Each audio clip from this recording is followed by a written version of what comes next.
So I'm still in that detour into modern philosophy and sci-fi. So thanks to everybody from the last video made modern philosophy recommendations, some fantastic ones out there. I'm new to this whole philosophy thing, so I needed something a little bit more approachable, and you guys came through in the pinch. Now I have that just classic problem. Too many books, not enough time. But on the sci-fi tip, I don't know what it was. It was another one of those books that seemed to converge, and the IRL people that I know started recommending it outside of the bookish community. Maybe it has something to do with the fact that the third book in the series was released this year, but I finally picked up Adrian Tchaikovsky's Children of Time. And I gotta say, this thing was an absolute stunner. I chewed through this chonker of a sci-fi novel. Loved the entire thing. And then it prompted me to do something that I almost never do. And that is pick up the second book in the series and start reading that almost immediately after. Now, I have to admit, the second book, Children of Ruin, is a little bit more slow going, could hardly meet the breakneck pace of book one. And not my favorite as far as sci-fi reads goes, but I have to admit, it had the absolute scariest alien species that I have ever encountered on the page yet. But I don't want to get too much into book two because that might constitute spoilers for book one, which I want to avoid entirely because I want you to check this read out. So with Children of Time, you've got Earth, here known as the Old Empire.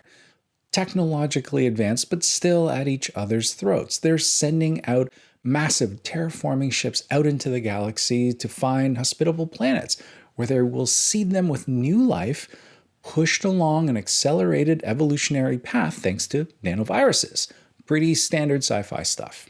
Now, things back at home are heating up and eventually war breaks out, and the effects of which actually reach out to those long-distant terraforming vessels. Dr. Vrana Kern is this imperious, arrogant, megalomaniacal biologist who's on one of those vessels. She's intent on sending down a batch of primates, which she will push along their evolutionary path on this planet she's already deemed Kern's world in her own mind. But disaster strikes. The monkeys are destroyed completely, but the nanovirus manages to find its way onto the planet's surface where it infects the local species there, which just happens to be spiders. Right. So this is where I tell you that if you have arachnophobia of any shape or form, perhaps you should move on, because there is a lot of spider stuff going on. These things advance to the size of an average picnic cooler, skittering around, doing spider-type things, twitching their legs and their palps, which I learned are their sort of fang-like appendages that hang from their mouth. They're building webs and crawling around everywhere on this planet. So yes, you've been duly warned. Meanwhile, primates dead, spiders advancing. Kern decides to upload her consciousness into an orbiting satellite so she can watch over this nano-infested planet for a millennia, which can, and does, seriously strain her sanity, whatever is remaining of her human consciousness. At some point, she decides that maybe she likes spiders more than she likes people. Fast forward thousands of years, after the wars that have devastated planet Earth, a new era of human civilization has arrived. They haven't quite reached the technological advancements of the old empire, but still have managed to cannibalize and cobble together enough technology to build their own spacefaring vessels. The Gilgamesh is one such vessel, traveling, looking for an hospitable planet to live on. And on this ship are thousands of people kept in an ageless sleep in cryostasis. One of those people is one Holston Mason, who's a classicist, someone who studies the old empire. All right, so you got it? We've set the sci-fi table, and now we just wait for these elements to invariably converge. The chapters flip from the evolving spiders on Kern's world to the human inhabitants on the Gilgamesh. The chapters flip back and forth between those two perspectives, and that means the pace can feel breakneck even as centuries of time pass in the book. And part of the reason is the fact that Holston Mason serves as our anchor on the Gilgamesh. He's periodically woken up in medias res. There's chaos going on around him, and he quickly needs to get up to speed to figure out what's going on. But here, humans only age when they're thawed out. He's periodically frozen again, which allows him to be a part of the story even as centuries go on in the ship's time.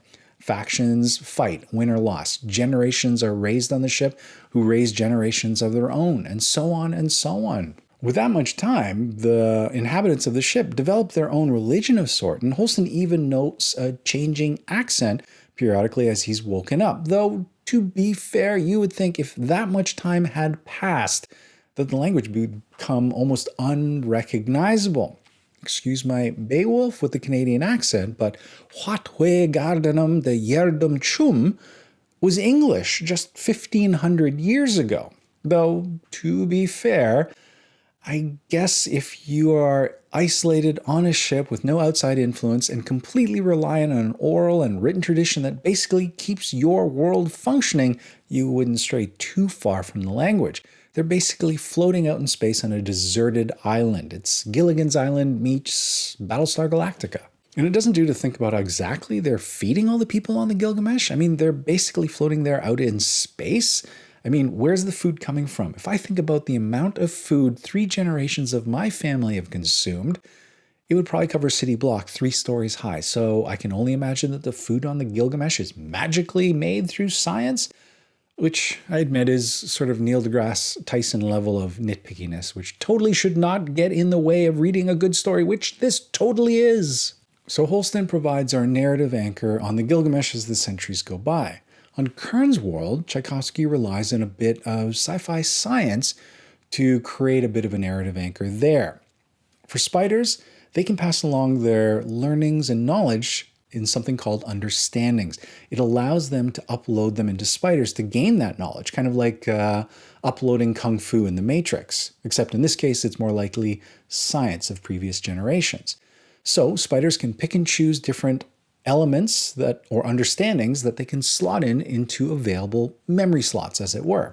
So this means that there isn't a singular Portia, but it's a name that's applied to a spider and all her descendants who carry the original Portia's learnings and knowledge and memories while adding bits of their own. This means that we can see the spider dark ages, the Renaissance, the digital revolution through the eyes of an ever-changing Portia, without having to learn an impossibly long list of spider names. Spider Society was a hoot. I loved reading about the early, primitive, religious thought of Spider Society and how it evolved into its own unique form of computing power.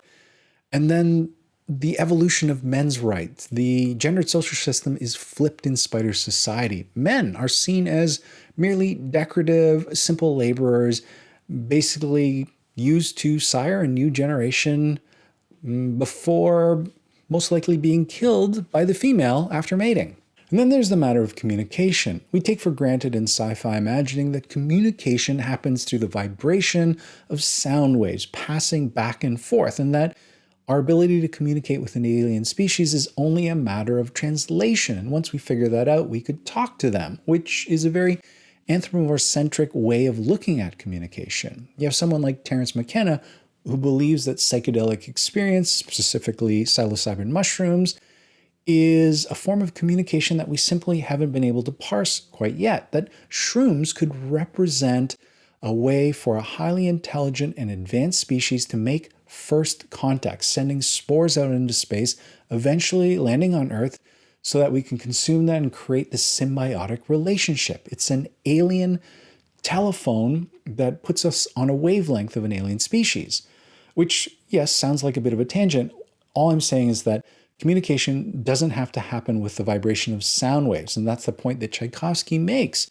It makes the challenge between communicating the spiders and the humans very difficult, and it's interesting how he tackles that. But back to McKenna, he's a big fan of shrooms. He also is one that put forward the idea of the stoned ape theory, where shrooms work much the same way as Kern's nanovirus as a sort, speeding along human evolution. The consumption of shrooms suddenly introduces the notion of self-reflection and the idea of an I. Now, yes, this is a wild bit of a tangent, probably best discussed while on shrooms. And while I've never listened to a single episode of Joe Rogan, I can almost guarantee you he's had at least 1 or 2 guests that have probably talked about exactly this, because this totally seems like his vibe. So, shrooms, spiders, and Joe Rogan, I'm really not selling this book here. In any case, I love how Tchaikovsky tackles the challenge of communication between species, because spiders communicate through, leg twitches and palp gestures and the vibration their feet make. more often amplified along web strands, while humans emit sounds. And so you can see how it would be a challenge communicating across those species. And in Children of Ruin, Book 2, once again explores the challenge of two different species trying to communicate as well. But by that time, it feels a lot have been there and done that. But it's clear that Tchaikovsky is drawing on his past, having studied zoology. The centuries went by, and you know that the spiders and the humans are going to converge, that the lush, oxygenated Kern's world of the spiders is going to look pretty damn inviting to the humans living for millennia on a ship that is slowly falling apart, barely held together, whether there's spiders on it or not. And you add to that the complication of these two uniquely and different species trying to communicate and reach any sort of an accord. And I love the idea of godhood and religious fervor explored here. Kern, who's been, orbiting this planet for millennia, is at one point seen by the spiders as a god.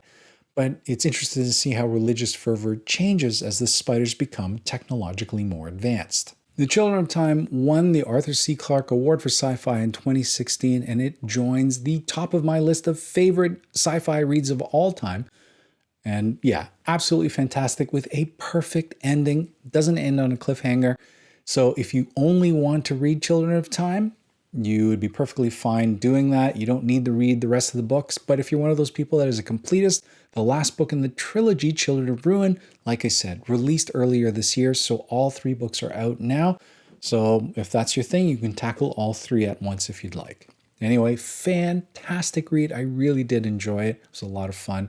Highly recommend it if you want to check it out yourself. Okay, so that's it for me this week. Things have quieted down here at Shape Optimist. We just sent our daughter off for a 2 years master's program in Bonn, Germany, so we are now officially empty nesters, which probably means a little bit more reading and maybe even a few more videos, but no promises there.